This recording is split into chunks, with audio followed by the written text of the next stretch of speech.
Boa tarde, pessoal. Vamos dar continuidade, então, ao curso.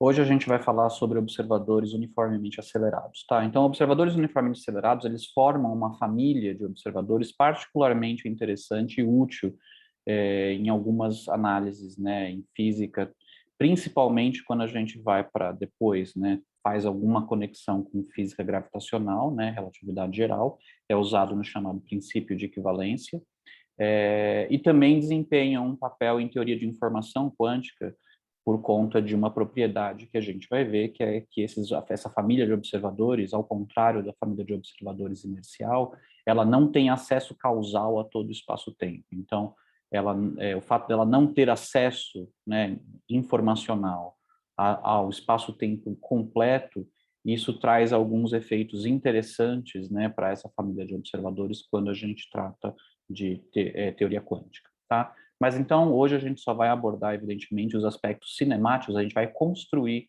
essa família de observadores uniformemente acelerados, certo? Então, deixa eu compartilhar com vocês aqui minha apresentação.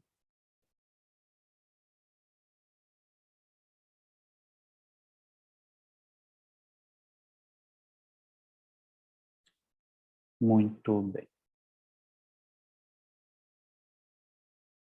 Então, beleza. Então, a ideia, como eu disse, é definir, né, a família de observadores uniformemente acelerada, ou a família uniformemente acelerada de observadores, ou a família de observadores uniformemente acelerados, e definir o que a gente vai chamar de Hindler-Wedge, que é a região, né, que uma família de observadores, a região do espaço-tempo, que você consegue de fato, onde você consegue de fato cobrir, né, distribuindo esses observadores uniformemente acelerados de uma mesma família, tá? Então vamos lá, vamos começar bem geral, tá certo? Vamos começar bem geral e vamos supor que a gente tivesse uma linha de mundo arbitrária. Lembrando, né, isso aqui é uma linha de mundo, então isso aqui não é um diagrama espacial, é um diagrama espaço-temporal, certo? A ideia é que as direções tipo tempo estão mais ou menos ali na vertical até mais ou menos até 45 graus, né, seja para um lado ou para o outro, dentro do cone de luz. Muito bem, bom, para descrever uma linha de mundo, né, para a gente poder fazer conta com elas, a gente tipicamente adota um ponto, um evento de referência, né, em relação ao qual a gente vai usar segmentos orientados para indicar os diferentes eventos aí que compõem essa linha de mundo, né? Essa linha de mundo, supostamente, como é de um observador, ela é tipo tempo, tem que ser tipo tempo, e, portanto, a gente pode já parametrizar ela com o único parâmetro físico que de fato é absoluto sobre uma linha de mundo tipo tempo, que é o tempo próprio dessa linha de mundo, ou seja, é o tempo medido pelo observador seguindo essa linha de mundo, certo? É o único parâmetro realmente diferenciado, né? Evidentemente que nenhum resultado físico pode depender de qual foi o parâmetro que você usou, mas já é conveniente você, então, já que você está tratando de uma curva, né, de uma linha de mundo, onde há um parâmetro físico privilegiado sobre ela, que é o tempo, assim como decorrido ao longo dela, nada mais natural do que usá-lo, tá? Então, vamos supor que eu tenho aqui, né, um P de lambda, P de tal arbitrário, onde tal vai indexar qual é o instante de tempo próprio aqui sobre essa linha de mundo, né? E aí eu uso aqui uma função vetorial, um xa de tal, para, né, designar em qual evento do meu espaço-tempo eu estou em cada instante, em qual evento do espaço-tempo essa linha de mundo está, né, para cada valor do parâmetro do tempo próprio e tal. Muito bem. Uma vez dado isso, né, uma vez tendo isso, a gente pode calcular o vetor, a quadrivelocidade, né? Lembrando que a quadrivelocidade, por definição, é a taxa de variação do vetor posição aqui, né, dessa linha de mundo, quando você está derivando em relação ao tempo próprio. Você só chama de quadrivelocidade, né, o vetor tangente à linha de mundo, quando esse vetor tangente é obtido pela derivada em função do tempo próprio. Se não for em função do tempo próprio, se for um outro parâmetro arbitrário, bom, aí você aí é meramente um vetor tangente qualquer, tá? Mas para se chamar quadrivelocidade tem que ser o tempo próprio, tá certo? Evidentemente que, né, dois vetores, se você mudar o parâmetro, então você vai obter um outro vetor que só vai poder reescalar, não vai poder mudar a orientação, porque evidentemente num dado ponto ele tem que ser tangente à linha de mundo, né, todos eles. Muito bem. E o que é uma quadriaceleração, né? Então, a quadriaceleração, naturalmente, vai ser, por definição, a derivada da quadrivelocidade. Então, né? Você tem que ter calculado a quadrivelocidade, não pode ser um vetor tangente qualquer, tem que ser a quadrivelocidade para, tomando a derivada em relação ao tempo próprio, você obter uma grandeza vetorial, que é a chamada quadrivelocidade, tá? E é essencial para que tenha significado físico, né, esse direto, essa quantidade vetorial, é essencial que esse parâmetro usado tanto na definição do vetor tangente, quanto na nova derivação para obter a quadraceleração, que seja o tempo próprio. Tá? Bom, a quadraceleração tem uma propriedade, justamente por conta dessas definições, a quadraceleração tem uma propriedade muito interessante, que é ela já é automaticamente a triaceleração. Tá? Então, se eu falei quadrivelocidade, esquece, estou falando quadraceleração. Né? Então, a quadraceleração, pelo fato dela ser definida desse jeito em relação a uma quadrivelocidade, e o fato de que, lembra que a quadrivelocidade ela satisfaz uma condição de normalização fixa, né? GAB, o A, o B é menos C quadrado, isso impõe que a quadriaceleração, dada pela derivada da quadrivelocidade, ela com certeza, ou ela é nula, tá certo? Se for no caso de um movimento inercial, que óbvio não é o que a gente vai estar interessado aqui, ou se ela não for nula, ela tem que ter produto escalar igual a zero quando com a quadrivelocidade. Ou seja, ela tem que ser ortogonal no sentido de espaço-tempo, ela tem que ser ortogonal à quadrivelocidade. Só que a quadrivelocidade é justamente o que dá a direção temporal da linha de mundo, tá certo? A quadrivelocidade é justamente o que dá a direção temporal da linha de mundo. Então, as coisas que são ortogonais à quadrivelocidade, para esse observador seguindo essa linha de mundo, é justamente o que localmente ele chama de puramente espacial, que é localmente o que é simultaneidade para ele, os eventos que são simultâneos àquele dado evento P de lambda para ele, tá certo? Então, daqui a gente vê basicamente que a quadriaceleração, embora seja um quadrivetor, né, porque para um observador arbitrário ela pode ter componentes não apenas espaciais, mas para esse observador em particular, ela é um trivetor, ou seja, é um quadrivetor, mas que está restrito, confinado ao que esse observador chama de ser puramente espacial. Certo? Então, é um quadrivetor, evidentemente, porque vive num espaço-tempo quadridimensional, tá certo? Porém, ela tem um vínculo, né, que ela satisfaz, que é esse daqui, que ela é sempre ortogonal à direção temporal desse observador. E é isso que a gente define, né, eu defino num exercício do final desse capítulo 2, o que é chamado de trivetor, o que nós, pelo menos, vamos chamar de trivetor. Não é uma definição padronizada, tá? Então, não tentem achar essa... Nós, aqui, para a gente, para fixar notação e fixar nomenclatura, nós chamaremos de trivetor, né, o quê? Um quadrivetor, porque está no espaço-tempo, não tem jeito de não ser um quadrivetor, mas que para um observador específico, aquele quadrivetor é vinculado a pertencer à seção espacial, do que aquele observador chama de seção espacial, certo? É para esse observador que aquele quadrivetor, que é para ele é espacial, tem uma interpretação física clara, tá certo? Que é exatamente esse exemplo aqui. Então, aqui a gente está com um exemplo de um quadrivetor, mas que para esse observador, para quem faz sentido, né, para quem essa quantidade está descrevendo uma taxa de mudança da sua quadrivelocidade no espaço-tempo, para ele, aquele quadrivetor, na verdade, é puramente espacial, é um trivetor, tá certo? Então, ou seja, essa quadriaceleração, para um observador arbitrário olhando, né, analisando esse processo, faria, não, isso é um quadrivetor, porque eu preciso das 4 dimensões do espaço para descrever, mas para esse observador, para quem, né, que realmente esse vetor está medindo alguma quantidade física, para ele é justamente a aceleração, um vetor espacial de aceleração, certo? Bom, então é o que a gente chamaria naturalmente de triaceleração dele, né? Tudo bem? E isso isso ilustra o fato de que, diferentemente de velocidades, né, de velocidades espaciais, a aceleração espacial, ou seja, a aceleração, né, na seção espacial de um observador, tem significado absoluto, tá certo? Esse observador não precisa ficar olhando para uma janelinha para inferir o seu movimento relativo, né, em relação a um referencial, para dizer, para que existe, para saber, né, se esse quadrivetor aceleração, se ele é zero ou não, Tudo bem? Então, tem significado absoluto. Enquanto que uma trivelocidade, né, uma velocidade espacial para qualquer observador, a única natural é zero, porque ele está parado, sempre ele pode dizer que ele está parado em relação a si mesmo, né, que é basicamente, aqui é implementado geometricamente pelo fato que se você vai projetar qualquer quadrivelocidade, né, na direção espacial para aquele observador vai dar zero, porque justamente a seção espacial são as direções que são ortogonais à direção temporal, né, da quadrivelocidade. Para a quadriaceleração isso não acontece, e a quadriaceleração já é, naturalmente, a triaceleração daquele observador. Tá? Muito bem, então está aqui, né? Só representando que, embora não pareça, lembrando, é uma noção de ortogonalidade no espaço-tempo, não é uma noção de ortogonalidade euclidiana, certo? E por isso que pode, em algumas vezes, não parecer ortogonal no meu desenho. Mas lembrando, então, que quadriaceleração e quadrivelocidade sempre vão ser ortogonais entre si. Então, aqui, né, estou dizendo. E, na verdade, isso é até um jeito de você descobrir. Se você tiver um movimento que ele não é inercial, ou seja, ele tem uma quadriaceleração, a quadriaceleração ela até já denuncia pelo menos uma, né? Se eu tivesse um espaço-tempo só uma dimensão espacial e uma temporal, acabou. Isso já determinaria, né, qual é a seção localmente puramente espacial para aquele observador.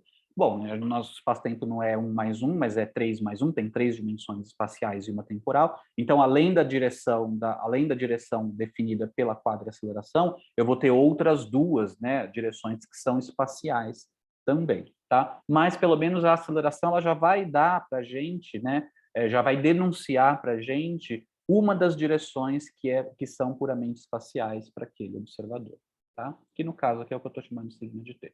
Então, em diferentes pontos, eu vou ter a minha quadrivelocidade apontando em diferentes direções, vou ter a correspondente quadriaceleração, e aquela quadriaceleração, por definição, por construção, sempre vai estar contida na seção que é puramente espacial a partir daquele evento. Tudo bem? Bom, agora vem, né, o que a gente quer. Até agora só foi bem genérico. Agora eu vou impor a condição. Bom, tá, eu não quero tratar um movimento arbitrário, agora eu quero tratar de um movimento com triaceleração constante. É isso que a gente vai chamar de um observador uniformemente acelerado. Tá? Eu sei que o termo uniforme, né, muitas vezes carrega uma conotação de constante, de ser constante espacialmente, tá? Mas aqui, infelizmente, é o termo que pegou. Aqui, o termo uniformemente acelerado se refere a ser acelerado, ter uma aceleração constante no tempo, tá certo? É um observador que tem uma aceleração constante. Mas qual aceleração, né? Alguém poderia pensar, vamos pensar uma quadriaceleração constante. Será que dá para um observador ter uma quadriaceleração constante e diferente de zero? Não é difícil vocês verem que não dá, tá? E por que não dá? Bom, não dá por uma razão muito simples. É fato, tá, que a quadriaceleração é sempre ortogonal à quadrivelocidade. Só que a quadriaceleração, por definição, ela mede a mudança da quadrivelocidade. Então, se tem quadriaceleração diferente de zero, é porque a quadrivelocidade está mudando, certo? Mas se a quadrivelocidade está mudando, qual é a seção que é puramente espacial também muda. Como o vetor quadriaceleração, ele obrigatoriamente está contido nessa seção espacial, não tem jeito, ele vai acabar tendo que mudar também, tá? Então, não tem como você ter uma quadriaceleração diferente de zero e ela ser constante, porque você chega numa inconsistência. Se ela é diferente de zero, é porque a quadrivelocidade está mudando. Mas se a quadrivelocidade está mudando, então o plano que é, né, o hiperplano ou a superfície ortogonal, a superfície que é ortogonal a essa quadrivelocidade também está mudando. Só que a quadriaceleração ela é presa nesse plano. Se esse plano mudar, né, então vai acabar mudando também a quadriaceleração. Então não dá. O único vetor quadriaceleração que dá para ser constante é o quadriaceleração nula, que aí é desinteressante, porque é o movimento inercial, certo? Então tá, então não dá para obrigar a quadriaceleração a ser constante. Só que a gente pode obrigar a triaceleração a ser constante. Aí você vai falar, não, mas como que dá? Se a triaceleração é igual à quadriaceleração, impor que a triaceleração é constante é a mesma coisa que impor que a quadriaceleração é constante, que você acabou de dizer que não dá, certo?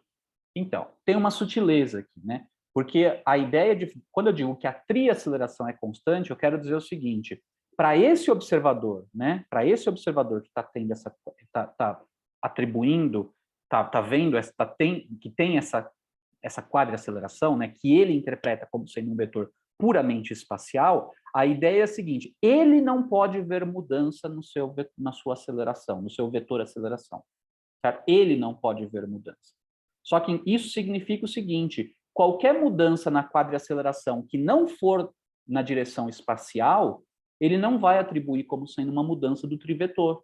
Certo? Por quê? Porque a direção temporal dele vai se adequar à nova direção espacial, de maneira assim que ainda ele vai achar que existe um vetor naquela nova seção espacial que é o mesmo vetor aceleração da seção espacial antiga.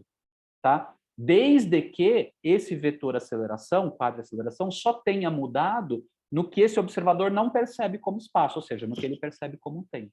Tá? Em outras palavras, impor que a triaceleração é constante é impor que qualquer variação na quadriaceleração, quando eu projeto na seção espacial ortogonal à quadrivelocidade, isso tem que dar zero. Lembrando que esse daqui é o operador de projeção ortogonal a um vetor, né? Está lá nos exercícios do capítulo anterior, a gente definiu o operador de projeção ortogonal, tá certo? Está aqui o tensor identidade, tá certo? Cujas componentes são a delta de Kronecker. Aqui estão as quadrivelocidades, contravariante, né? Com índice em cima. E a versão com índice abaixado usando a métrica. E aqui é só o fator de normalização, que é menos c quadrado, por isso que o que deveria ser menos virou mais, porque aqui eu tenho que dividir pela norma ao quadrado, né, desse vetor aqui, quadrivelocidade, que é menos c quadrado. Tá? Então, isso aqui é o operador de projeção ortogonal a uma quadrivelocidade UA. Certo? Então, se eu pegar a derivada da quadriaceleração e projetar na seção espacial que é ortogonal, né, que é ortogonal à quadrivelocidade, isso é que tem que dar zero. Então, se isso for satisfeito, para o observador seguindo essa linha de mundo, ele não vai perceber mudança no vetor espacial. Ele vai achar que aquele vetor espacial, depois de ter feito a mudança, né, depois de mudar a seção espacial, vai estar lá um novo vetor aceleração, que vai ser diferente, em termos de quadrivetor, vai ser diferente do anterior, porque está pertencendo até a outra seção espacial no espaço-tempo, mas para aquele observador que está olhando, né, que perceberia aquele trivetor como sendo puramente espacial, ele está na direção da nova seção espacial, ele está o mais idêntico que é possível ao vetor anterior na seção espacial anterior. Tá? A gente vai ver aqui, quando resolver as equações, né, como que fica a cara dessas quadriacelerações em instantes diferentes. Tá? Mas então essa é a imposição de um observador uniformemente, de uma linha de mundo uniformemente acelerada. É a triaceleração dela, que tem que ser zero, que tem que ser constante, que significa que se eu derivar a quadriaceleração e projetar ortogonalmente a quadrivelocidade, isso tem que dar zero. Tudo bem? Muito bem, então substituindo, né, quem é esse HAB, que vai depender de tal por quê, né? Porque em cada momento diferente, a quadrivelocidade está apontando numa direção diferente e, portanto, né, o operador de projeção vai ser diferente, porque eu tenho que usar aqui a quadrivelocidade naquele valor de tempo próprio. Bom, fazendo a conta, tá? Aqui eu só estou usando a definição, então nessa primeira passagem eu só substituí quem é o H aqui, tá? Aí aqui eu fiz uma brincadeirinha, né, de fazer a regra de Leibniz inversa, né? Usar a regra de Leibniz aqui da derivada, né, para derivar a contração de U com A, mas isso é zero, porque U e A são ortogonais, tá aqui, né? E aí fica menos a derivada do U e o A cai para fora aqui, certo? E aí, isso daqui nada mais é do que a norma ao quadrado do quadrivetor aceleração. E isso nós chamamos, a raiz quadrada disso, nós chamamos de aceleração própria. Então, a aceleração própria mede a norma, a intensidade do vetor quadriaceleração, que também é para aquele observador a triaceleração dele. Tá? Então, a aceleração própria, que é uma quantidade, é um tensor de posto zero, é um escalar, tá certo? A aceleração própria, ela dá uma medida absoluta da aceleração de um dado, da intensidade da aceleração de um dado observador, tá? Porque é a norma né, do vetor quadrivelocidade dele, tá? Então, aqui vai aparecer a norma ao quadrado, né? Mas isso tem que dar zero, ou seja, então, em resumo, nós temos isso aqui. Quando eu escrever só o A, né, sem nenhum índice, nem em cima, nem embaixo, isso daqui significa a aceleração própria, tá? Então, isso aqui é o quadrado da aceleração própria aqui. Então, basicamente, né, o que a gente obteve é, olha, Então, se eu tomar a derivada, para ter um movimento com aceleração, triaceleração constante, ou seja, para o meu movimento ser uniformemente acelerado, a derivada da quadriaceleração só pode estar na direção temporal, que é a direção de U. Isso aí a gente já sabia, né? Basicamente é isso daqui, né? Dizer que a projeção ortogonal dá zero.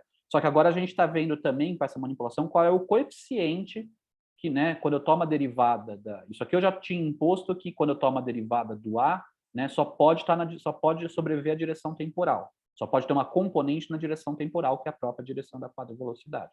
Só que com que coeficiente? Bom, com esse coeficiente aqui que a gente chegou com essa manipulação. Mas não acabou aí, não é só isso. Se a gente usar esse fato aqui de novo, ó, de que a quadrivelocidade ela é ortogonal à quadriaceleração, a gente pode aqui, ó, contrair dos dois lados, para não violar a igualdade, a gente pode contrair os dois lados fazer o produto escalar. Isso aqui me dá um vetor, né? Porque a derivada de um vetor, a derivada total aqui de um vetor me dá um vetor. Isso aqui é um escalar vezes um vetor é um vetor. E eu posso pegar o produto escalar disso, usando a métrica, eu posso pegar o produto escalar disso dos dois lados com a própria quadriaceleração, tá? Quando eu faço isso aqui, né, então, que é equivalente a contrair os dois lados com azinho, com a quadriaceleração com índice embaixo, né? Azinho, tá? Azinho com índice embaixo desse lado, Azinho com índice embaixo desse lado. Esse lado direito vai dar zero, porque a quadrivelocidade é ortogonal à quadriaceleração. E do lado direito eu vou ter meio da derivada da aceleração própria ao quadrado, porque vai ficar meio da derivada de Azinho embaixo, Azinho em cima, tá? Que é a aceleração própria ao quadrado. Mas isso vai ter que dar zero, porque, de novo, do lado direito aqui deu zero, tá? Então, se a gente contrai, né, os dois lados com isso daqui, a conclusão que a gente chega é que a aceleração própria, a intensidade, né, uma triaceleração, ela vai ser, se ela for constante, né, primeiro, garantidamente, então, a derivada do quadrivetor tem que ser proporcional à quadrivelocidade, mas, além disso, né, a intensidade da aceleração própria tem que ser constante, tá? É uma consequência, que é bastante razoável, né? Tá?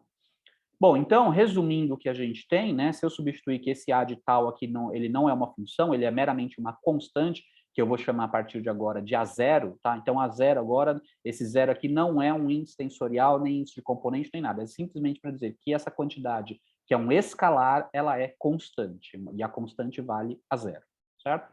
Então, a minha equação aqui, ó, essa equação aqui vira isso daqui, né? Eu substituo isso aqui por A0, eu tenho isso. E se eu lembrar que a quadrivelocidade é a derivada, né, desse vetor posição aqui, então eu tenho essa equação de movimento aqui para um movimento uniformemente acelerado. Então a ideia é que a gente tem que resolver essa equação, tá? Então, movimento uniformemente acelerado, né, ele satisfaz uma equação de movimento que é essa daqui, tá? Essa equação aqui, né, como tem derivada desse lado e derivada desse lado, e o que está multiplicando a derivada é uma constante, eu posso passar a integração dos dois lados, eu já obtenho uma primeira integral dessa equação, que é essa daqui, ó, certo? Então, a integral disso vai dar a de t, a de tal, né, o vetor quadriaceleração de tal, a integral disso daqui vai dar o x ao de tal, e aí tem uma constante de integração que aqui eu estou optando escrever desse jeito aqui, né? E se a gente lembrar que a quadriaceleração é a derivada da quadrivelocidade, que por sua vez é a derivada do vetor posição, né? Aqui aparece a segunda derivada, então, do vetor posição, certo? E aí, então, eu tenho essa equação diferencial aqui também, onde esse kappa aqui é um outro vetor constante agora, né? Esse kappa barra aqui, na verdade, é o A0 ao quadrado sobre C quadrado vezes o kappa, menos, né? A0 ao quadrado sobre C quadrado vezes o kappa anterior. Não importa, o que importa é que é um vetor constante. Tanto esse kappa quanto esse kappa barra são vetores constantes, eu estou usando aí, dependendo em qual equação eu uso um deles diferente. É um vetor constante, tá? Muito bem. Então, a gente tem que um movimento uniformemente acelerado, ele satisfaz essa equação, e a ideia é ter que resolver essa equação. Essa equação é fácil de resolver, porque é uma equação que vocês estão acostumados a ver desde, né, que vocês começaram a ver equações de movimento que não era daquelas mais bobinhas de F igual a MA com A constante, certo? Então, aqui eu tenho o caso, é parecido com o oscilador harmônico, né, mas tem um sinal trocado, né? Então, é a segunda derivada menos uma quantidade positiva atuando na minha função, dando uma constante, certo? Tem, né, várias maneiras de resolver, mas a mais natural é adaptar, né, aquele procedimento que a gente tem de polinômio característico, tá certo? Aqui a gente tem uma equação diferencial ordinária de segunda ordem, né, de segundo grau, de segunda ordem, tem até segundas derivadas. Ela é linear, tá certo? Ela é linear e ela é inhomogênea, porque tem um termo constante aqui, certo? E a gente, né, já aprendeu como resolve equações lineares, equações ordinárias lineares de grau n, tá certo? E inhomogêneas, para achar a solução geral. Você usa o método polinômio característico para calcular as soluções, a solução geral, as soluções da equação homogênea, né? Construir uma solução geral da equação homogênea, ou seja, quando isso daqui dá zero, né? E depois acha uma solução particular da equação inhomogênea e soma, tá? Então, ó, isso aí, né, é resolução de equação diferencial. A única diferença aqui é que essa minha função é uma função vetorial. Isso só vai mudar o fato de que aquelas constantes, né, que a gente pode multiplicar a solução e obter uma outra solução, aquelas constantes, né, são constantes, são vetores constantes e não meramente números constantes. É a única mudança, tá? O fato é, bom, façam aí a solução e vocês vão, né, eu até deixo como exercício nas notas de aula isso, dou o passo a passo, né, para resolver essa equação e peço no final para vocês mostrarem que dá para colocar a solução geral nessa forma aqui. Então, xa de tal, né, que é esse cara aqui, menos esse vetor constante que aparece aqui, né, tem essa dependência aqui com o delta tal é tal menos tal zero. Então, quem é tal... A0A, ó, cuidado, esse A0 aqui é o A0 anterior, o valor da aceleração própria, que é um escalar, certo? Quando eu coloco aqui quando eu estou colocando aqui o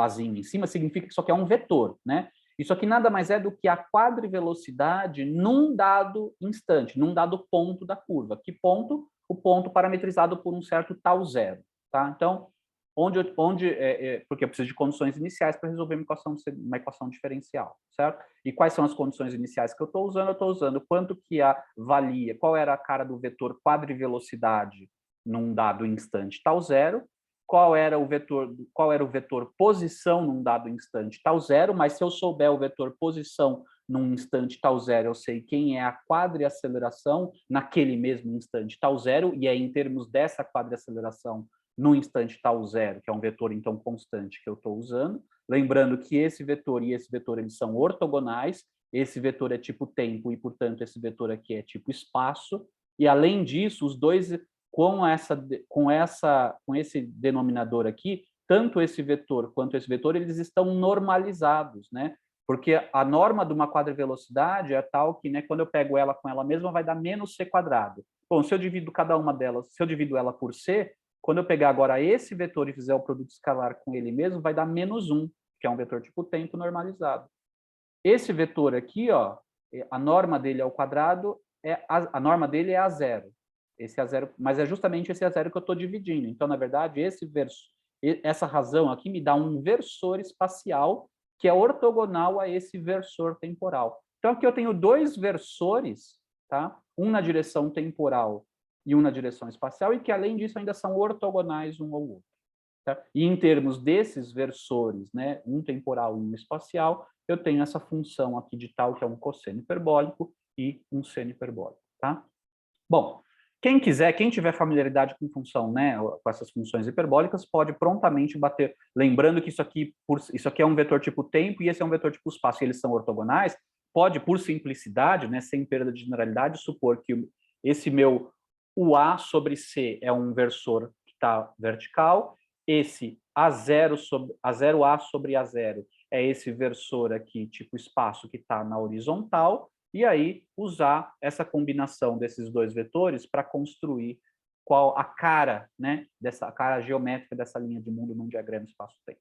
Tá? Então, é só questão de plotar, né, de fazer o gráfico. Aqui a gente vai abordar isso é perfeitamente legítimo. Mas aqui eu vou explorar, né, só para brincar um pouquinho mais com a geometria do problema, tá? Eu não vou usar essa expressão aqui para analisar a forma geométrica dessa linha de mundo no espaço-tempo. Eu vou usar essa equação aqui, a equação da aceleração, tá? Que vincula a aceleração com a posição. Tudo bem? Então, vamos lá. Como que eu vou fazer isso? Tá? Então, como que eu vou usar essa equação aqui? Bom, primeiro eu vou representar quem é esse vetor aqui, tá? Vamos lá. Bom, primeiro, o que essa equação implica, né? Lembra que a gente viu que, como consequência dessa equação, a gente tem que a quadriaceleração, a aceleração própria, desculpa, a aceleração própria é uma constante. Isso significa que se eu pegar a norma do lado esquerdo aqui, isso aqui vai me dar 1 a 0 ao quadrado, né? Ou, desculpa, vai me dar 1 a 0, né? A norma vai me dar 1 a 0, e esse a 0 é constante. Certo? Mas se a norma do lado esquerdo é constante, evidentemente que a norma do lado direito também tem que ser constante, afinal de contas é uma igualdade de vetores. Certo? Só que esse coeficiente que aparece aqui na frente já é constante, então isso implica que a norma dessa diferença aqui, né? Então esse vetor aqui tem que ter norma constante. E qual o valor dessa constante? É só pegar o a zero aqui, passar o c quadrado e passar o a zero quadrado dividindo, e você vê então que a norma desse vetor aqui, então a linha de mundo, né, descrita pelo vetor xa de tal, a partir de um evento arbitrário que eu escolhi, aquele ozinho, né, satisfaz essa equação aqui. A norma dessa diferença de vetores, onde esse kappa é um vetor constante, tem que dar essa constante aqui.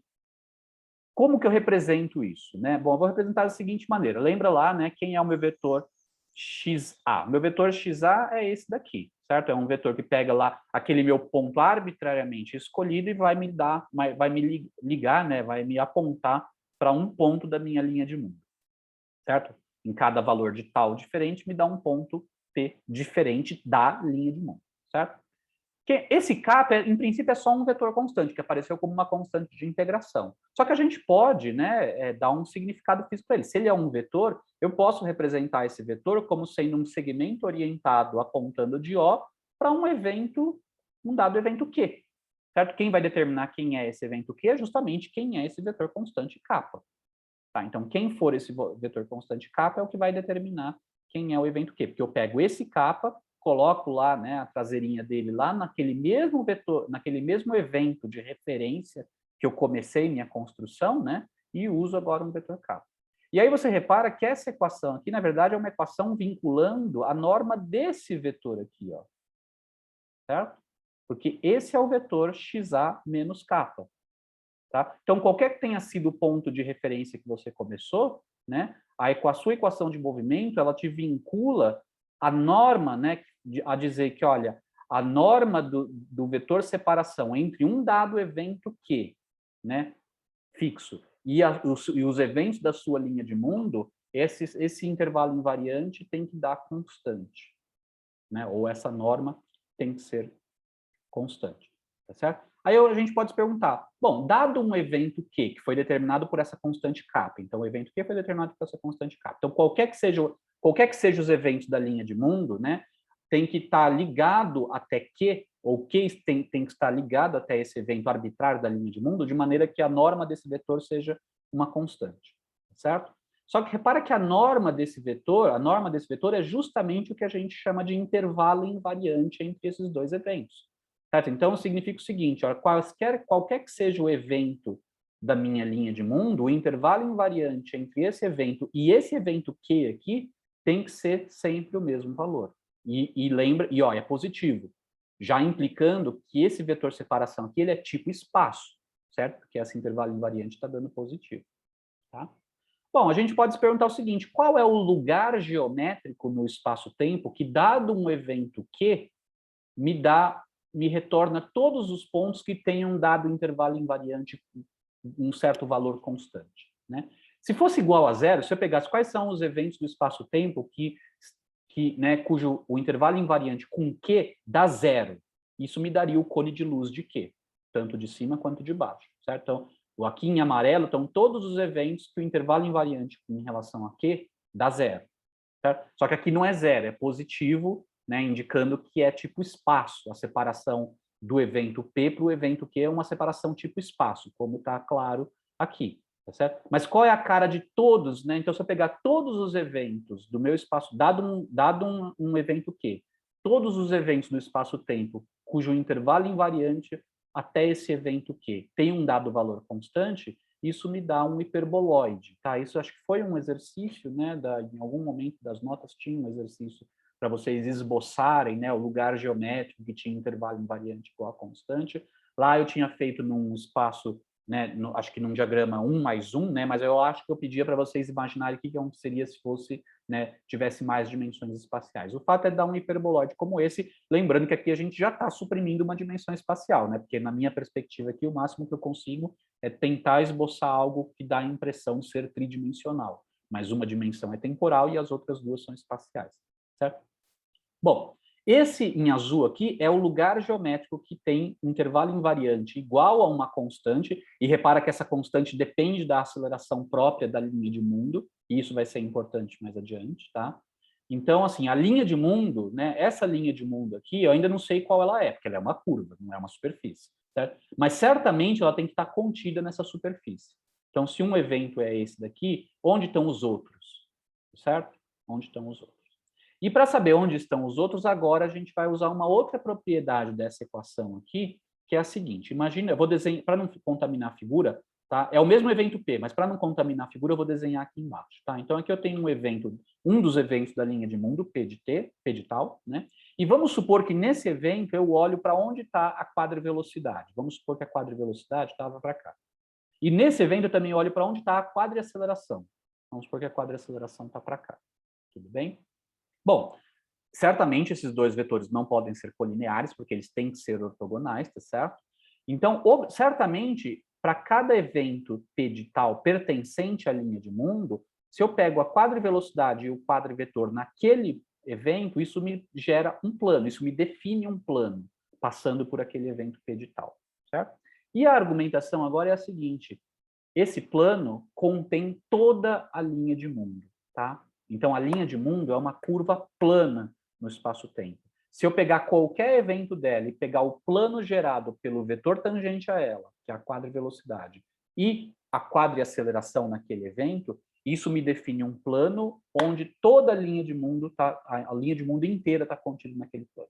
Como que a gente argumenta isso a partir dessa equação? A partir da solução é óbvio, né? Porque lembra que lá era a combinação linear, a solução geral dava a combinação linear de dois vetores constantes, portanto, evidentemente, tem que estar num plano, certo? É gerado por dois vetores, tem que estar contido num subespaço bidimensional. Como que a gente vê isso daqui? A gente vê isso daqui de maneira muito simples, vendo que qualquer derivada de x de a, né? Qualquer derivada de x a, quais são as derivadas de x de a? Ou seja, quaisquer derivadas, né, da linha de mundo podem ser escritas ou estão na direção do próprio A, da própria quadriaceleração, ou estão na direção da quadrivelocidade. Então, por exemplo, né, primeira derivada do x, evidentemente, é a quadrivelocidade. Se eu derivo a quadrivelocidade, isso, por definição, é a quadriaceleração. E se eu derivar a quadriaceleração? Bom, se eu derivar a quadriaceleração, eu tenho que derivar essa expressão. Só que se eu derivar essa expressão, a gente já tinha visto, né? Se eu derivar essa expressão, vai dar proporcional à quadrivelocidade. E, portanto, agora, se eu derivar a derivada da aceleração, é só derivar a quadrivelocidade, mas aí vai dar na direção da quadriaceleração. Então, você vê o seguinte, né? O vetor que diz como que cada um desses vetores está mudando sempre está na direção do outro, não está introduzindo uma direção que não existia antes, certo? Então, o A está dando como que o U vai mudar. E aí, como que o A vai mudar, que poderia ser, sei lá, numa direção independente dessa, mas não é, pela condição de movimento de triaceleração constante, a gente viu que a quadriaceleração só pode mudar na direção da quadrivelocidade. Portanto, se essa então, e portanto, né, se essa quadriaceleração mudar, ela vai permanecer aqui nesse plano. Ou seja, toda a trajetória ela é gerada no mesmo plano, que em particular é um plano definido se eu der um ponto da trajetória e der dois vetores, né, que pertencem a esse plano. Que dois vetores são esses? Bom, a quadrivelocidade, naturalmente, que é tangente à linha de mundo, e o outro é a quadriaceleração, tá? Então, né, o plano gerado, pode não parecer, né, porque eu quis desenhar uma perspectiva aqui, mas tanto esse vetor azul quanto esse vetor vermelho, eu quis dizer que estão gerando esse plano, ou seja, estão contidos nesse plano. E qualquer ponto desse plano pode ser, né, a separação de qualquer ponto desse plano em relação a P pode ser dado por uma combinação linear de U e A. Tá? E além disso, notem o seguinte, ó, por essa equação aqui também nós temos que o vetor XA menos kappa, quem é o vetor XA menos kappa? Ah, é o vetor separação Q e P. Bom, mas o vetor XA menos kappa ele é proporcional à quadriaceleração. Então, ó, Isso significa que o próprio ponto Q, né, esse evento aqui, ó, o evento Q, ele também pertence a esse plano. Tá? Então, juntando, o que a gente tem? A gente tem que a linha de mundo, primeiro, ela está contida na parede desse hiperboloide, onde qual é a abertura do hiperboloide vai depender de quem é a quadra-aceleração. Repara que quanto maior a aceleração própria, né, menor fica essa quantidade, mais próximo de zero fica, e, portanto, mais próximo aqui do cone de luz esse hiperboloide vai ficar, ele vai ficar mais magrinho. E quanto menor a aceleração própria, mais aberto esse hiperboloide vai ficar, certo? Já outra informação é que essa curva, a linha de mundo uniformemente acelerada é uma curva plana, ou seja, ela é contida num plano, né? Só que não é um plano espacial, evidentemente, porque tem que conter uma linha de mundo, né? A tangente à linha de mundo é uma direção temporal, certo? Bom, mas e além disso, esse evento que passa bem no meio do hiperboloide, ele pertence a esse plano. Bom, juntando esses dois fatos, o que a gente tem, né, é que a linha de mundo uniformemente acelerada, ela está na intersecção dessas duas coisas, desse lugar geométrico com um plano que corta esse hiperboloide, né, passando pelo evento do centro. Tá? Então, se eu pego aqui o meu hiperboloide, que aqui está em azul, né, translúcido, meio transparente aqui, tá certo? Aqui eu estou desenhando o cone de luz, que é esse daqui, né? Estou desenhando o cone de luz, o evento Q ali, tá? Aí eu estou desenhando o hiperboloide, né? Que é esse lugar geométrico aqui. E aí eu estou colocando esse plano com o evento Q lá no meio, né? Ou seja, ele está interceptando bem no meio esse hiperboloide, mas cuidado, esse plano não pode estar muito inclinado, porque ele tem que ter uma direção tangente a ele, que é tipo tem, certo? E isso vai me dar o quê? Não é difícil vocês imaginarem que essa intersecção vai me dar uma hipérbole equilátera, que tem como assíntotas essas direções tipo luz aqui, tá certo? Então, essa é a cara de uma linha de mundo uniformemente acelerada. Ela é uma hipérbole, certo? Cuja abertura vai depender da quadriaceleração, e, além disso, ela tem como assíntotas direções tipo luz, partindo exatamente daquele evento que serviu de base para a construção do hiperboloide ou da hipérbole. Tudo bem? Né, se eu for olhar só, isso aqui é um gráfico que eu quis tentar fazer a coisa tridimensional, só que uma coisa mais simples seria pegar só esse plano, né, olhar só nesse plano e ver, né, como é que fica a intersecção com o hiperboloide. Então, aqui está a linha de mundo uniformemente acelerado. Aqui está a sua quadrivelocidade, em cada instante vai estar apontando num ponto diferente. Aqui está a sua quadriaceleração. Lembrando que a quadriaceleração é proporcional à separação daquele evento Q até o evento P, tá certo? Aqui era aquele evento O arbitrário que eu comecei, mas você vê que ele perde totalmente a relevância, porque ele podia ser qualquer um, tá certo? O que importa é que a linha de mundo, ela tem como assíntotas, né, o cone de luz, ou as linhas de mundo tipo luz, que partem desse evento Q, né, que foi usado aqui para cuja separação do evento Q até um evento qualquer da linha de mundo, dá proporcional ao quadrivetor, a quadriaceleração, e, portanto, isso daqui também é puramente, essa direção, essa separação QP, é puramente espacial para esse observador aqui, certo? Então, essa é a cara de uma linha de mundo uniformemente acelerada. Notem o seguinte, né, uma coisa que eu já havia mencionado em discussões anteriores, notem que esse observador aqui, né, evidentemente que é uma situação idealizada, né? Então, para realmente ser uniformemente acelerada de sempre para sempre, teria que ser essa hipérbole aqui, né, legítima, tá? Em nenhum momento ela poderia se desviar dessa hipérbole aqui, tá? E notem, né, que ela tem como assíntotas, né, uma direção tipo luz, ou seja, ela nunca chega à velocidade da luz, mas ela se aproxima arbitrariamente da velocidade da luz, certo? E mais interessante que isso, repara que tudo que acontecer no espaço-tempo, né, dessa direção aqui para a esquerda, esse observador aqui nunca vai ter acesso, nunca vai saber que aconteceu, certo? Então, essa região aqui, dessa linha de mundo tipo luz para a esquerda, é uma região do espaço-tempo que é totalmente inacessível para esse observador uniformemente acelerado. Ele não tem acesso causal a todo o espaço-tempo, mesmo que ele espere. Alguém poderia falar, mas os observadores inerciais também não, porque em qualquer instante de um observador inercial, ele só tem acesso ao que está no cone de luz passado, então ele não tem acesso a todo o espaço-tempo. É verdade, Mas se você espera um tempo, né, se você pega o limite de tempo indo para infinito, o observador inercial acaba tendo contato causal com tudo. Significa o seguinte, qualquer coisa que aconteça no espaço-tempo de Minkowski, se você esperar um tempo, se um observador inercial esperar um tempo suficientemente grande, uma hora ele vai ter acesso ao que aconteceu, não importa o quão distante aquele negócio esteja, tá?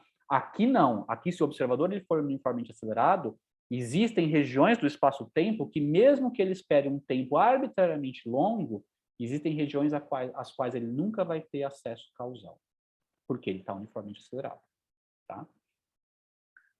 Não ter acesso causal significa, não é que ele não pode ir para lá, né? Ele não consegue nem receber informação vinda daquela região, né? É óbvio que esse observador não poderia mesmo vir para cá, para esse lado, porque ele teria que andar mais rápido do que a luz. Só que se em algum momento ele deixar de ser acelerado, ele passa a ter uma linha retilínea. E aí, uma vez tendo uma linha retilínea, né? Qualquer coisa que aconteça aqui à esquerda, uma hora a informação via, né, que se propaga a velocidade da luz vai conseguir atingir uma reta que tem uma inclinação maior do que 45 graus, ou seja, tipo tem. Agora, se tem como se estiver confinado aqui nessa região, de fato, não tem jeito, tá certo? Bom, muito bem. Isso é um observador uniformemente acelerado. Só que a gente não quer falar de um observador uniformemente acelerado, a gente quer falar de uma família de observadores uniformemente acelerados. O que seria uma família de observadores uniformemente acelerados? Bom, vão ser vários observadores, todos eles uniformemente acelerados, verdade. Só que não é só isso, não é eu pegar um monte de observador que tem aceleração constante, tá? E simplesmente pegar esse conjunto, né, e dizer que essa é a família de observadores uniformemente acelerados. Não é do nosso interesse. O do nosso interesse, na verdade, é construir uma família de observadores que são uniformemente acelerados, ou seja, que tem aceleração constante, mas que, de outra maneira, seja o mais próximo possível à família de observadores inercial que a gente costuma ter, né, representando eles parados em relação ao outro. Tá? Então, é isso que a gente vai querer agora. Uma vez tendo construído a linha de mundo de um observador uniformemente acelerado, a gente agora vai querer construir os outros, vai querer saber, tá, quais são as outras linhas de mundo que vão, junto com essa, compor as linhas de mundo de uma família de observadores uniformemente acelerados. Tá? Muito bem, então vamos lá. Como que a gente vai fazer isso? De novo, só revisando, né, para reforçar as ideias, eu tenho aqui o meu evento Q, que já é aquele evento que vai servir de base para a construção da hipérbole uniformemente acelerada. Então, eu tenho lá, né, o que vai ser os raios de luz, que vão servir como assíntotas do movimento uniformemente acelerado, né? Então, aqui está aquele movimento uniformemente acelerado que a gente já viu, certo? Bom, então, se eu tiver nesse evento, a quadrivelocidade é essa, a quadriaceleração vai ser essa, e a gente já sabe que a quadriaceleração é no que esse observador chama de puramente espacial, e além disso a gente sabe que o vetor separação Q até o evento da linha de mundo, ele é linear, ele é colinear com a aceleração, então esse evento Q também pertence a essa seção espacial aqui, tá? Se eu pegar um outro ponto da mesma linha de mundo, a mesma coisa vai ser válida. Aqui está a quadrivelocidade, a quadriaceleração é ortogonal no sentido de espaço-tempo, que nesse caso parece também euclidiano, e o vetor separação Q até esse evento é na mesma direção da quadriaceleração, que é a direção puramente espacial. Então, isso aqui vai me dar um outro sigma, né? Aqui, isso aqui seria o sigma tal, isso aqui seria um sigma tal 2, um sigma tal 3 e assim por diante. São outros valores do parâmetro tal, certo? Como aqui eu só disse que aqui era o tal, né? Não dei o valor dos instantes para os outros, então eu não botei nenhuma legenda, tá? E se eu pegar um outro evento, sei lá, aqui está a quadrivelocidade, aqui está o vetor a quadriaceleração, de novo, o vetor separação Q até esse evento é proporcional a esse, está na equação de movimento, né? E, portanto, então isso aqui é uma nova seção espacial. Repara que todas as seções, lembra, repara que esse aqui é um caso que a gente já havia mencionado na aula anterior, né? Esse aqui é um caso no qual todas as seções que são puramente espaciais para esse observador aqui, localmente, né, elas se interceptam aqui nesse evento Q. Todas elas, tá? Se interceptam nesse evento Q. Ou seja, em princípio, né, se a gente fosse estender, se a gente fosse forçar em definir uma noção de simultaneidade à distância, a gente seria obrigado a considerar que esse evento Q aqui, que é um único evento, ele é simultâneo a todos os eventos da minha linha de mundo. O que é estranho, né? Porque aí esse evento é simultâneo a esse, que por sua vez é simultâneo a esse. Mas é claro que esse evento e esse não são simultâneos, certo? Então, tá? mas, né, aqui é um daqueles casos onde você tem, né, as seções puramente espaciais, né, se você estender a definição delas à distância, você tem o cruzamento. Se você for para a esquerda, ainda teria né, a inversão de ordem, tá? Eu só estou indo até o evento Q, que é o que importa para a gente. A gente vai ver mais por quê. Muito bem. Então, esse é o observador que, na verdade, a gente vai considerar como observador fiducial, né? O observador de referência para a construção do restante da família, tá? Para esse observador, é natural a gente definir uma base tetrada adaptada para ele. Tá? O que é uma base tetrada adaptada a um observador? Em particular, é uma base, né, normalizada, é uma base do espaço de quadridimensional, tá? Onde o vetor E0, né, é na direção tipo tempo, mas quando você está adaptando uma base, né, para um observador, uma base tetrada para um observador, o conveniente é pegar aquele vetor E0 que dá a direção temporal e colocar ele alinhado com a quadrivelocidade daquele observador, que é o que para ele é a direção temporal, certo? Mas a direção temporal aqui está mudando, né, para esse observador. Hora está para cá, hora está para cá, hora está para cá, tá? E tudo bem, não tem problema. Se a gente, em algum momento, vamos supor que aqui, ó, eu defini, né, eu estou definindo esse vetor como sendo um E0, ou seja, um vetor de uma base tetrada, que é da direção temporal, E0, e vamos supor que esse aqui seja o E1. Tá? Em função desse, como que eu escrevo esses outros? Tá? E aqui está a resposta. Basta eu pegar, na verdade, a quadrivelocidade, normalizar, dividir por C, isso vai me dar o E0 til, e basta eu pegar a quadriaceleração e dividir por A0, isso vai me dar o E1 til, o novo E1.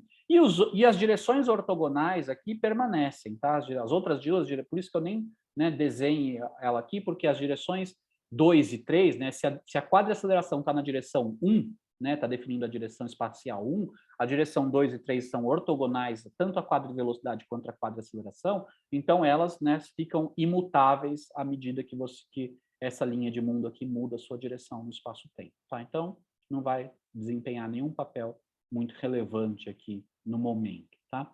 O interessante é o seguinte, então, essa é a base tetrada, né, E0 til e E1 til, essa é a base tetrada associada a esse observador. Então, quem é o E0 til e E1 til? Literalmente seriam versores que estão nessas direções, para cá, para cá, para cá, para cá, para cá, para cá. A diferença deles para quadrivelocidade e quadriaceleração é que esses estão normalizados a 1 ou menos 1, né, dependendo se for tipo espaço ou tipo tempo. Enquanto que a quadrivelocidade é normalizado a C, né, a menos C quadrado, ela produz escalar dela com ela mesma é menos C quadrado, e a quadriaceleração, ela não está normalizada, mas deu que o valor dela é uma constante, né? É uma constante dada, né? Você vai ter que dizer qual é a aceleração própria do observador que você está tratando, mas ainda assim é uma constante. E, portanto, a norma quadrado a norma da quadriaceleração aqui é A0. Se eu dividir por A0, eu tenho um inversor normalizado, certo? Muito bem. Agora, como é que eu construo as outras linhas de mundo, né? E a ideia vai ser o seguinte, eu vou querer colocar outros observadores de maneira que esse observador de referência, o fiducial, ele diga que estão parados em relação a ele. Pelo menos os próximos, tá? Mas vamos fazer a coisa já global e depois a gente justifica a posteriori por que dá certo fazer já global, tá? Então, a ideia é a seguinte, a gente vai colocar a outra linha de mundo de uma maneira que esteja em repouso em relação de uma maneira que esse observador, de acordo com ele julgue que essa outra linha de mundo representa um segundo observador que está parado, tá? Em relação a esse primeiro. O que ele vai fazer? O que é estar parado em relação a ele? Bom, estar parado em relação a ele é a separação espacial em relação a ele não depender do tempo dele, certo? Então, seria o seguinte, por exemplo, nesse instante aqui, que para esse observador essa é a seção espacial, vamos supor que eu vou colocar uma unidade nessa direção aqui. Então, bom, aqui é matematicamente isso que eu estou dizendo, né? Eu pego a linha de mundo do observador de referência, que a gente já descobriu, é aquela solução que a gente já teve, e aí o que eu faço? Eu somo constantes, múltiplos constantes, que não dependem de tal, constantes, tá? Esse zeta j aqui é zeta1, zeta2, zeta3, são três é uma tripla de números reais constantes, tá? Vezes o quê? Vezes o versor espacial. Repara que aqui não é mi, é j, significa que eu estou só usando o E1 tio, o E2 tio, o E3 tio. Não estou usando o E0.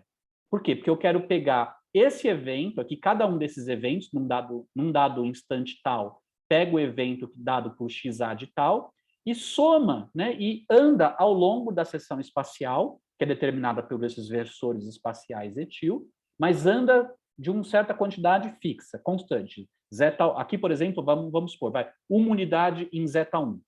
Então, aqui eu estou colocando aqui uma unidade em zeta1, né? Uma unidade de E1 na direção... Desculpa, uma unidade na direção 1. Então, aqui é como se o meu zeta0, meu zeta1 fosse 1, zeta2 é 0, zeta3 é 0. Bom, essa linha de mundo que nesse instante tal passou por aqui, onde que ela tinha que estar nos outros instantes?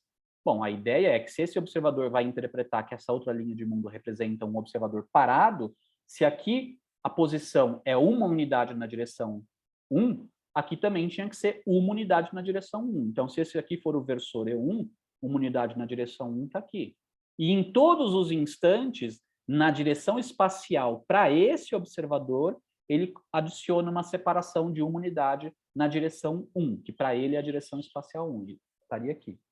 Certo? Então, isso aqui seriam, por exemplo, 3 eventos de uma hipotética linha de mundo que representaria para esse observador pontos que espacialmente estão na mesma posição, certo? Porque estão na posição zeta1 igual a 1, zeta2 igual a 0, zeta3 igual a 0, zeta1 igual a 1, zeta2 igual a 0, zeta3 igual a 0, e zeta1 igual a 1, zeta2 igual a 0, zeta3 igual a 0. Certo? Então, a posição espacial, a localização espacial desses eventos aqui, de acordo com esse observador, é a mesma. E, portanto, um observador, né, passando... E se você fizer isso para todos, né, aqui eu só peguei 3 para não contaminar a figura, não poluir a figura. Mas se você faz isso para todos, isso vai te dar uma sequência de eventos, que se representaria os eventos né, de uma linha de mundo que estaria parado em relação ao seu observador. Certo? Bom, a gente pode fazer algebricamente isso. Por quê? Porque a gente tem aqui, a gente tinha a solução para o xa de tal, e a gente tem aqui a expressão de todos os EJs. Certo? Então, substituindo aqui, ó, a gente tem essa expressão. Ixi, não sei se meu vídeo vai estar cobrindo. Para mim, o meu vídeo está cobrindo. Então, a gente tem essa expressão. Tá? Então, o xa de tal menos kA, ou seja, já o vetor separação Q, até essa nova linha de mundo, olha a cara que ela tem. Né? Olha a cara que ela tem. Em particular, se eu pegar o caso em que o zeta2 é 0 e o zeta3 é 0, ou seja, aquele que eu não movi na direção perpendicular a essa figura, só movi na direção, né, só desloquei, né, esse evento na direção 1, certo? Olha o que está dando. Ao invés, né, da linha de mundo zeta igual a 0, zeta1 igual a zeta2 igual a zeta3 igual a 0, dá justamente a linha de mundo do observador de referência, que a gente está começando, que a gente começou, né, por quem a gente começou a construção. Tá? E se eu pegar um zeta diferente de 0, isso vai me dar uma outra linha de mundo a uma distância fixa, né, em relação ao primeiro, em relação ao próprio primeiro. Tudo bem? E repara, né, que, ó, repara que dá múltiplo do mesmo vetor, né? Então, ou seja, enquanto que o E1 aqui era, né, enquanto que c quadrado sobre A0 E1 é o vetor que sai daqui e vem até aqui, o vetor c quadrado mais sobre A0 mais zeta1, tudo isso vezes E1, é o vetor que sai daqui e vem para cá. Tá? Ou seja, é proporcional ao mesmo vetor. Tudo bem? E a única coisa que esses aqui fazem, né, é transladar na direção perpendicular aqui ao plano da figura. Tudo bem? Muito bem. Bom, daqui já daria para a gente ver qual é, né? Só você pegar isso daqui e transladar, né, cada um desses eventos de uma mesma quantidade, medida ao longo dessas seções espaciais, tá? Bom, vai ficar mais fácil da gente ver qual é a cara dessa curva quando a gente perceber, e isso fica como exercício nas notas de aula para vocês, né? O seguinte, essa função aqui, ó, essa expressão aqui é idêntica a linha de mundo a função que deu a linha de mundo do observador original, tá? Desde que você mude qual é a aceleração do observador inicial, tá? E mude qual é o parâmetro da curva. De que maneira? Dessas maneiras aqui, ó. Tá? Então, basicamente, se você pegar aquela solução lá, aquela solução xa de tal, do que dependia o xa de tal, né? Ele dependia da aceleração própria a 0, certo? E dependia do parâmetro tal, né? Era uma função de tal. Se você faz essa substituição, se naquela expressão, né? Se naquela expressão, você, onde tinha a zero, você troca por essa função aqui, de zeta1, que é dessa maneira. Onde tinha tal, você coloca tal til, que é essa função aqui. E onde tinha capa, onde aparecia o capa, você simplesmente pega o capa e translada, né, na direção perpendicular, ou seja, move nessas direções 2 e 3, que isso não é o mais importante para a gente, você vai ver que você recairia na equação, exatamente nessa equação aqui. Certo? Bom, mas isso significa o seguinte, vamos ver. Em particular, ó, se eu pego aquela expressão e eu só troco onde tinha a zero, eu substituo por isso daqui, lembrando que aqui, ó, para todos esses eventos, o zeta1 é um valor constante, então isso daqui só está mudando o valor da constante. Ao invés de a zero, você está trocando por uma outra constante, certo? Mas qual era a interpretação daquele a zero? Aquele a zero era a aceleração própria daquela curva, dessa curva aqui, dessa linha de mundo, certo? Bom, então isso aqui está basicamente me dizendo que essa nova linha de mundo que eu vou obter também é uma linha de mundo uniformemente acelerada, porque é dado exatamente pela mesma expressão, só trocando o valor da aceleração própria. Então, é uma aceleração própria constante, porque zeta1 é constante, então isso aqui vai me dar uma constante, mas é um valor de constante que se o zeta1 não for zero, essa constante não vai dar a zero, então vai dar um outro valor de aceleração própria. Tá? E se a gente olhar a cara, né, de como a gente determinou, a cara daquele hiperboloide, né, a qual a linha de mundo tem que pertencer, lembra que a abertura do hiperboloide estava justamente associada com a aceleração própria, né? Quanto menor a aceleração própria, mais aberto ficava o hiperboloide, mas ainda assim era um hiperboloide que tinha as mesmas assíntotas, certo? Bom, isso indica o seguinte, ó, se eu andar na direção zeta, na direção 1 positiva, né, ou seja, meu zeta1 for positivo, esse número aqui ele vai ser, essa aceleração aqui vai ser uma aceleração menor do que a zero, porque vai ser a zero dividido por uma coisa maior do que 1. Então vai dar menor do que a zero. Se dá menor do que a zero, né, aquele lugar geométrico que determinava, né, por onde a linha de mundo tinha que passar, ela vai ficar um hiperboloide mais aberto, mas não vai mudar a assíntota, né? E, portanto, né, é natural de esperar que vai dar, então, uma hipérbole mais aberta, ou seja, um movimento uniformemente acelerado, mas com uma aceleração própria menor do que essa. Se o zeta1 for negativo, aí daria maior, porque aí daria uma hiperboloide mais magrinho aqui, né? Mais próximo ao cone de luz, e, portanto, ficaria aqui uma intersecção aqui mais, né, uma hipérbole mais próxima aqui, tá certo? Tudo bem? Mas, em particular, dá, então, também um movimento uniformemente acelerado, mas com aceleração própria diferente. Então, notem o que a gente está vendo. Para eu realmente ter, né, para esse observador que está uniformemente acelerado com uma certa aceleração, para ter um outro observador que também, para ter um outro observador que é mantido a uma distância fixa dele, de acordo com ele, de acordo com o que ele acha, da maneira como ele mede distância, né? Esse outro observador também vai ter que ser uniformemente acelerado, mas dependendo da sua posição, a aceleração própria que ele vai ter que ter é diferente. Tá? Não é diferente, mas não é qualquer, é diferente e satisfazendo uma regra muito específica em termos da separação desse novo observador em relação ao fiducial em termos da direção 1. Tá certo?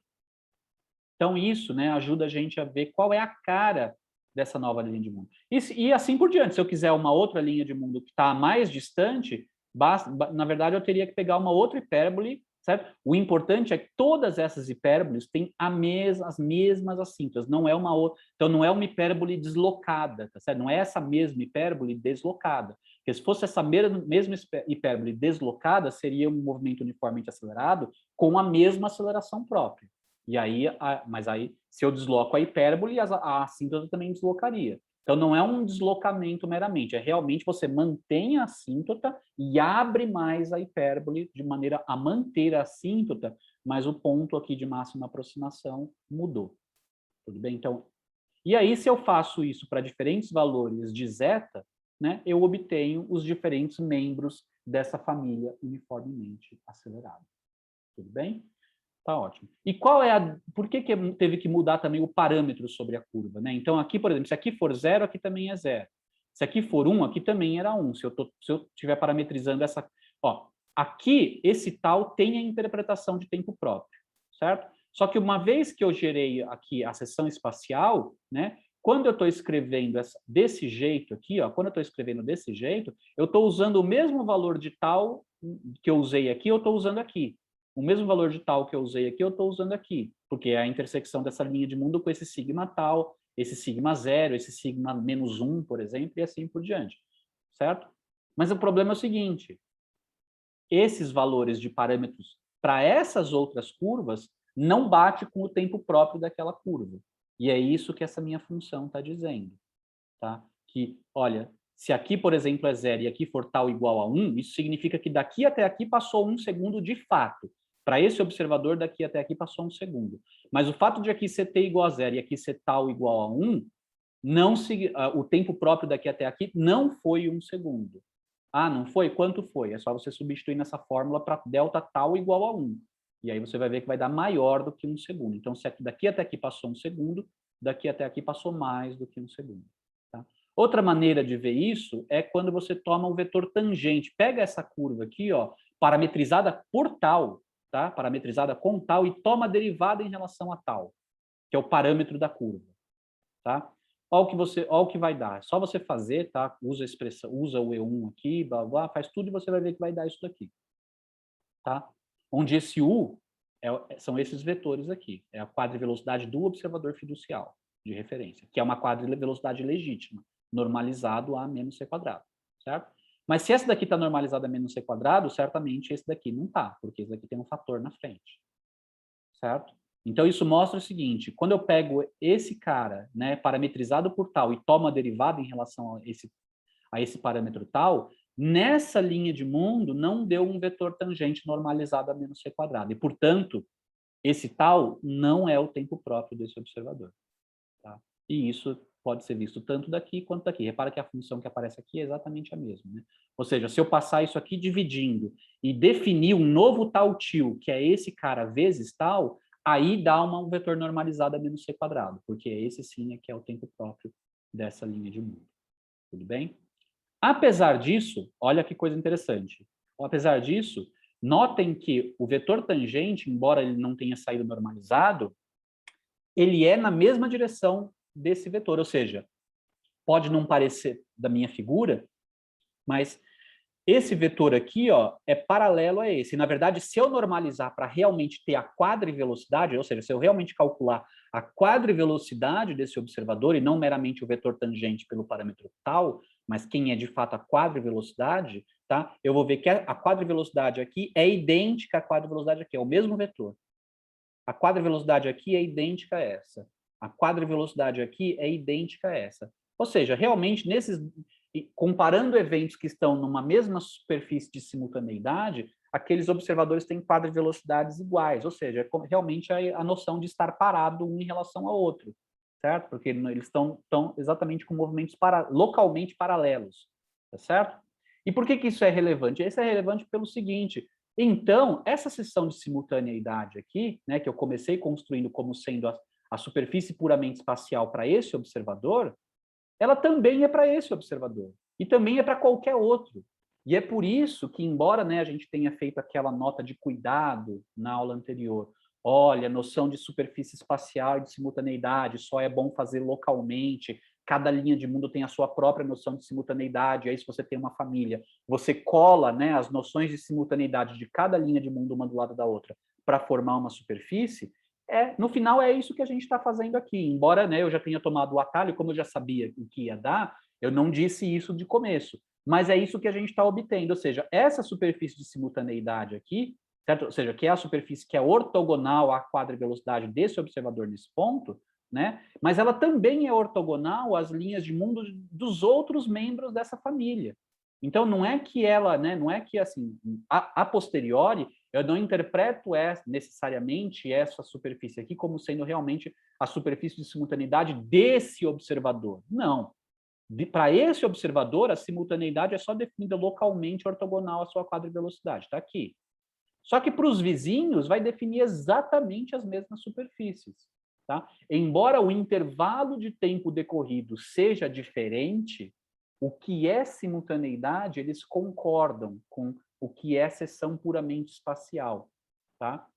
E é por isso, então, que se eu pego de todo mundo, né, mesmo aqui os que têm aceleração própria maior, e eu pego localmente o que é ortogonal às suas linhas de mundo, certo? E eu junto, vai me dar exatamente essa superfície, esses subespaços aqui, sigma de tal, partindo de Q e... Lembrando que isso aqui não é uma reta, né? Porque isso aqui é um hiperplano, é um espaço tridimensional, certo? Porque aqui tem a direção zeta1, mas tem ainda as direções zeta2 e zeta3, que não dá para desenhar nessa minha figura, certo? E isso, na verdade, ó, se eu quiser, né, esses outros movimentos, eu preciso, né, adicionar pelo menos uma outra dimensão, não dá para desenhar, não dá para adicionar duas, zeta2 e zeta3, né? Mas isso aqui ficaria um gráfico um pouquinho, vai acrescentando uma dimensão espacial, né? Isso daqui, né, então, dariam as linhas de mundo, por exemplo, do observador fiducial, tá aqui, né?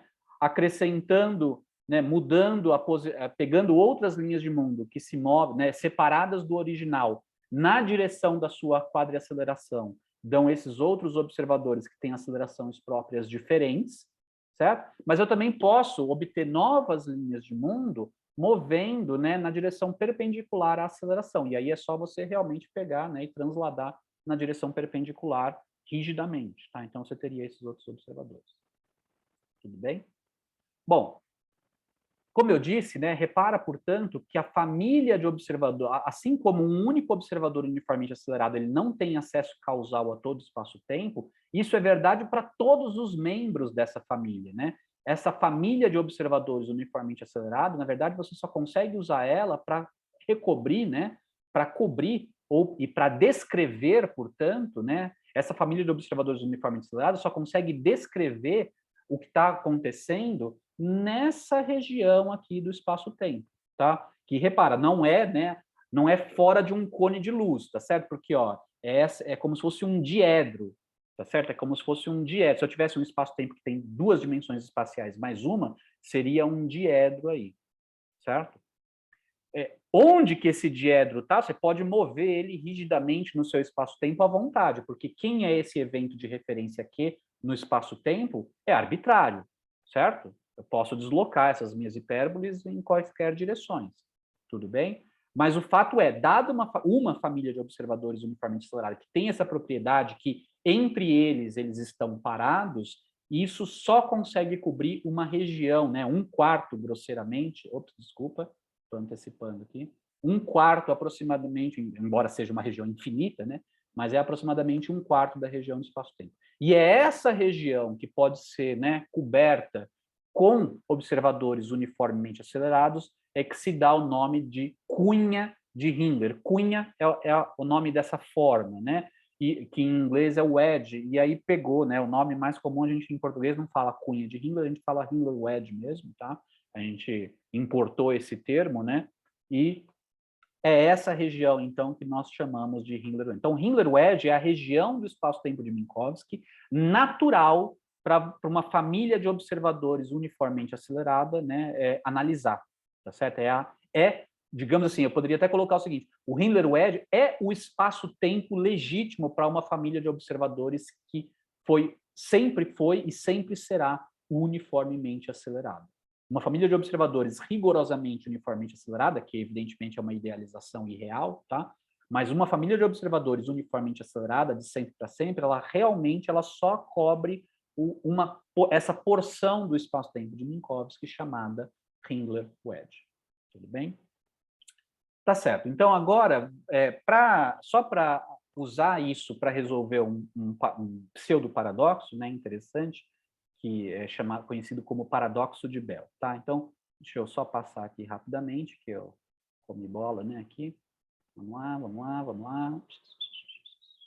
Beleza.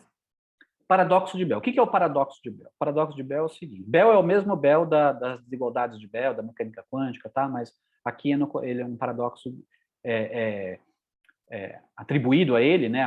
O enunciado do paradoxo é atribuído a ele, tá? Mas aqui em relatividade não tem absolutamente nada a ver com quântica, tá? Vamos supor o seguinte, vamos supor que eu tenho um foguetinho, e eu tenho um outro foguetinho, pode ser idêntico ou não, de preferência idêntico, para os motores serem idênticos, tá? E eles estão a uma certa distância entre eles, estão no espaço sideral, lá, um em repouso em relação ao outro. E aí a gente vai lá e amarra uma linha bem, né, uma linha tensionada, tá? Mas esticada, né? Mas é uma linha muito frágil que ela arrebenta, ela aguenta um pouquinho de tensão, mas ela arrebenta quando a tensão começa a ficar acima de um certo valor, ela arrebenta, certo? Evidentemente que só vai haver tensão se, né, tentar esticar mais essa cordinha, essa linha do que o tamanho natural dela, tá? E vamos supor que nessa configuração, né, o tamanho dessa linha seja de L0. Então ela está amarrada nessa haste que está presa nessa nave, essa haste está presa nessa nave, você amarrou aqui essa linha e eles estão medindo, tá, com essa distância L0. Bom, num dado instante, tá, nós aqui somos inerciais e estamos olhando esses dois foguetes. Num dado instante, a gente que está equidistante dos dois, a gente manda um sinal para os dois, para que os dois simultaneamente liguem os seus propulsores na mesma potência para começar a se mover a partir dali, imprimindo uma aceleração constante, vamos supor, só por simplicidade. Então, liga os foguetes e aí ele vai começar a se mover. Só que uma hora essa cordinha vai estourar. E o porquê ela vai estourar, né, é por uma razão relativística. A cordinha, ela tem um comprimento L0, que é justamente o espaçamento dos dois foguetes no referencial dela, certo? Esse é o comprimento próprio dela. Quando ela estava parada, tudo bem, essa era a distância entre os foguetes. Como as condições iniciais dos foguetes foram idênticas, a velocidade inicial era a mesma e a aceleração que os dois tiveram também foi a mesma, a única coisa que difere nas condições iniciais é a posição inicial, que é transladada de L0. Portanto, o movimento dos dois foguetes sempre vai estar, a distância entre os dois foguetes sempre vai ser L0. Tá? Então, a distância entre os dois foguetes, né, se os dois partiram exatamente do mesmo instante e, né, mantiver exatamente a mesma aceleração, então a distância entre eles, assim como medida no eu que estou olhando aqui, vai ser sempre L0. Só que aquela cordinha que tem comprimento L0 no seu referencial, agora ela está se movendo, e a gente sabe que uma cordinha, né, como se fosse a régua, ao se mover, se ela tem comprimento L0 no referencial dela, no nosso referencial que vê ela se movendo, o comprimento dela deveria ser menor, certo? Só que ela não consegue ficar menor porque tem os dois foguetes que estão... ela está amarrada em duas extremidades que está mantendo essa distância L0 fixa. Qual é a consequência disso? Bom, quando a tensão começa a ficar muito forte, ela arrebenta. Tá? Então, até aqui não tem o paradoxo. Aqui eu estou dizendo o que acontece, né? Assim como compreendido pelo observador inercial que está observando tudo isso. Falar, não, beleza, a cordinha arrebenta e é fácil entender. Ela tenta sofrer contração de Lorentz, só que os foguetes não estão deixando, uma hora a tensão vai ficar muito forte e vai arrebentar. Beleza. O problema é como interpretar isso do ponto de vista, por exemplo, do piloto desse foguete aqui, que está aqui dentro. Por quê? Porque do ponto de vista dele, a cordinha está parada em relação a ele, certo? Então o comprimento da cordinha vai ser sempre L0, certo? Então, em princípio, por que ela vai arrebentar? Se o comprimento dela não está se contraindo, né? Se o comprimento dessas duas cordas, da cordinha não está contraindo, por que ela vai arrebentar? Que ela arrebenta não pode depender de referencial, tá? Então, por favor, a única resposta que ninguém poderia dar é que, no de acordo, assim como visto pelo referencial inercial, a cordinha arrebenta, mas do referencial da nave a cordinha não arrebenta. Não pode, tá certo? A cordinha arrebentar ou não é um evento, né? Onde a cordinha arrebentou marca um evento no espaço-tempo, isso é algo absoluto. Tá? Que ela arrebentou, todo mundo vai concordar que ela arrebentou. A questão é explicar o porquê ela arrebentou. Isso sim pode depender da descrição que se dá, tá? De qual é o referencial que você, de qual é o ponto de vista que você está fazendo a descrição. Do ponto de vista do observador inercial, a corda arrebenta porque ela vai sofrer contração de Lorentz e, portanto, ela vai ficar menor do que aquele tamanho que está tentando manter ela esticada. E, portanto, ela vai arrebentar se ela não for muito forte, né? Ela não vai ser forte, supondo que ela não seja forte o suficiente, né, para impedir, para trazer, para aproximar os foguetes, tá certo? Então, ela não tem essa força toda, tá? Supondo isso. Mas a questão é entender esse mesmo arrebentar do ponto de vista do referencial do foguete, porque do referencial do foguete, o cara está lá pilotando, Ele começou a se mover, evidente, mas ele está parado em relação a si mesmo. Então, ele está no referencial próprio dele, e o fio está também se movendo com ele, certo? Então, não vai se contrair. Por que vai arrebentar? Certo? Bom, vamos visualizar isso no espaço, num diagrama espaço-tempo grosseiro, tá? Mas no espaço-tempo. Então, a ideia seria a seguinte, né? Num dado instante lá, eles estão inerciais, a cordinha está lá, eles passam, o tempo nesse meu diagrama vai passar para cima, aí ela continua, né? Eles continuam lá inerciais, blá, blá, blá. Num dado instante, ligou os foguetes. A partir do momento que ligou os foguetes, eu estou dizendo que eles vão ter uma aceleração própria constante, por construção, tá? Vamos supor que tem uma aceleração própria constante. Se tem uma aceleração própria constante, então a cara da linha de mundo vai ser algo assim. Mas em algum momento vai arrebentar. E aí eu estou só desenhando até um instante que arrebenta. Certo? E o ponto é... Então, de novo, né, do ponto de vista do observador inercial, é fácil do que está acontecendo. A cordinha ia querer sofrer contração de Lorentz, sofreu contração de Lorentz, na verdade, e aí mas ela estava sendo esticada na mesma, né, de uma mesma comprimento L0 inicial, e isso, agora ela estava, mas o comprimento dela, quando está com uma certa velocidade, é L0 sobre gama, certo? Então, estourou. Muito bem.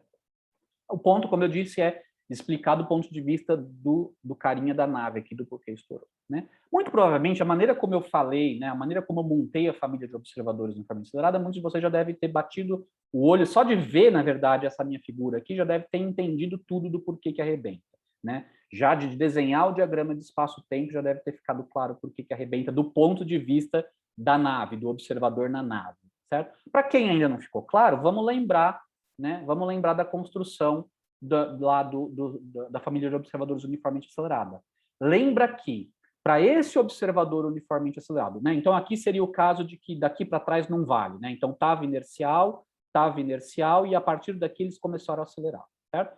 Lembra o seguinte, para que esse observador, né, visse, né, encarasse que o outro observador está se mantendo a uma distância fixa dele, a aceleração do outro observador não pode ser igual a dele, certo? Não pode ser igual a dele. A aceleração desse daqui teria que ser menor, a hipérbole teria que estar mais aberta. Por quê? Porque tem que manter a assíntota. Por quê? Porque ele agora, antes ele media espaço nessa direção, só que agora ele mede espaço nessa direção do espaço-tempo. E para manter isso igual a isso, né, não dá para... Você foi obrigado, né, a abrir mais essa hipérbole aqui. Só que não é o que está acontecendo aqui, né? O que está acontecendo aqui é o mesmo movimento, com as mesmas condições cinemáticas, só transladada à posição inicial. Então, seria o equivalente dessa hipérbole transladada, né? Então, esses dois arcos aqui no espaço-tempo, essas duas linhas de mundo aqui, seria o equivalente dessa e dessa, que, de fato, para o observador inercial, seria, né, o que manteria a distância entre eles igual. Só que olha o que acontece do ponto de vista do observador que está acelerado. Né? Do observador que está acelerado, ó, o que seria a mesma distância que essa, nesse novo instante aqui, seria daqui até aqui. Só que não, a outra nave está aqui. E, portanto, né, o que está acontecendo? Do ponto de vista desse observador que está aqui dentro da nave, a nave da frente, se ela tiver com a mesma aceleração própria dele, a nave da frente, na verdade, vai estar se afastando, vai estar se distanciando dele. E aí, o motivo pelo qual ele vai ver, como todos têm que ver, o fio arrebentar, não é porque o fio se contraiu, porque o fio não se contraiu, porque está se movendo na mesma velocidade dele, mas é porque a nave da frente está se distanciando dele, certo? E se a nave da frente está se distanciando, evidentemente, está tentando esticar mais o fio, uma hora o fio vai arrebentar, certo? Então, repara que assim, o que ocorre, né? O fio arrebenta é um evento no espaço-tempo. Ocorre independente de quem está descrevendo. Ocorre, aconteceu. Agora, o porquê, qual é a descrição do porquê isso aconteceu, isso sim pode depender de observador. Tudo bem? Ok, pessoal, então é isso que eu queria falar para vocês sobre observadores uniformemente acelerados, né? Então, tem muitas coisas interessantes na família de observadores uniformemente acelerados. Uma delas é essa, né, de que, embora seja um conjunto de observadores que um vê o outro como estando parado, né, eles estão todos parados um em relação ao outro, mas o tempo passa diferente, né? O tempo passa diferente para eles, tá? Então, isso já é meio que um precursor, né? Um precursor do que depois vai acontecer corriqueiramente em campos gravitacionais, em relatividade geral, onde observadores estáticos na presença de um campo gravitacional, o tempo passa devagar, dependendo da posição no campo gravitacional que aquele observador está. Então, mesmo eles mantêm, né, por exemplo, nós aqui na Terra, e um satélite, tudo bem que o satélite não está parado, mas pega uma coisa parada aqui sobre a nossa cabeça, né, a uma certa altura, né, muito alto, o tempo passa diferente do que para a gente. O tempo lá passa diferente do que aqui, é um efeito de relatividade geral. Só que aqui no referencial acelerado, ou seja, para observadores uniformemente acelerados, isso também já começa a se manifestar, tá? Então, aí, né, então já é meio que um precursor, tá? Já é um prelúdio, né, desse efeito que a gente depois vai ver. Para quem for fazer o curso de relatividade geral, a gente vai ver para campos gravitacionais. E a família de observadores uniformemente acelerados, ela acaba sendo usada, né, via princípio de equivalência, para você meio tentar antecipar ou compreender, pelo menos localmente, alguns fenômenos que acontecem em campos gravitacionais. Tá? Porque, basicamente, né, aqui a ideia é que esses observadores que estão uniformemente acelerados, eles formam uma família que um vê o outro parado. Né? Eles estão se sentindo acelerados, né? Então eles sabem que eles estão acelerados, até porque precisa ter uma propulsão, ou eles precisariam estar apoiados em alguma coisa que estaria acelerada, né? O chão da nave, por exemplo, para se manter nesse momento. Então eles estão percebendo que eles estão acelerados. Eles não estão flutuando, né? Se sentindo inerciais. Eles estão percebendo que eles estão acelerados, tá? E aí, e o que isso é diferente da gente aqui na Terra? A gente também não se sente acelerado, né? A gente não está flutuando, né? Se tirar o chão do nosso pé, aí sim a gente começa a flutuar, né? Ter a sensação de flutuar, né? Se eu tiver meu celular aqui e eu tiver num buraco, caindo num fosso profundo aqui, né? E soltar o meu celular, ele vai ficar flutuando aqui, certo? E aí sim eu vou ter uma sensação como se tem no espaço sideral sem gravidade, né? Que é o inercial. Mas aqui agora, aqui, ó, eu tô, né? Preso aqui na minha cadeira, se eu levantar, eu estou preso aqui no chão, tá certo? Então, eu estou a todo momento com essa força de contato, certo? E isso não é diferente ao que um observador uniformemente acelerado sentiria se ele estivesse, né, numa nave que está com aceleração constante, certo? A diferença, bom, tá? Então, não seria muito diferente. A diferença é que aqui nós estamos vendo, que sabemos que quem provoca esse efeito é a Terra, enquanto que no caso de não haver a Terra e nenhum corpo, né, com massa provocando gravidade, teria que ser um propulsor fazendo isso. Essa é a única diferença, certo? É qualitativa, né? Essa é a única diferença qualitativa. Quantitativa tem várias diferenças, mas isso a gente deixa para o curso de relatividade geral, certo? Então, muito bem, pessoal, agradeço aí a atenção de vocês e até, então, a próxima aula. A próxima aula vai ser meio que uma aula de resolução de um exercício, tá? E isso fecha, então, a matéria para a primeira prova, que vai ser no dia 6 de outubro. Certo, pessoal? Então, boa semana para vocês e até a nossa reunião.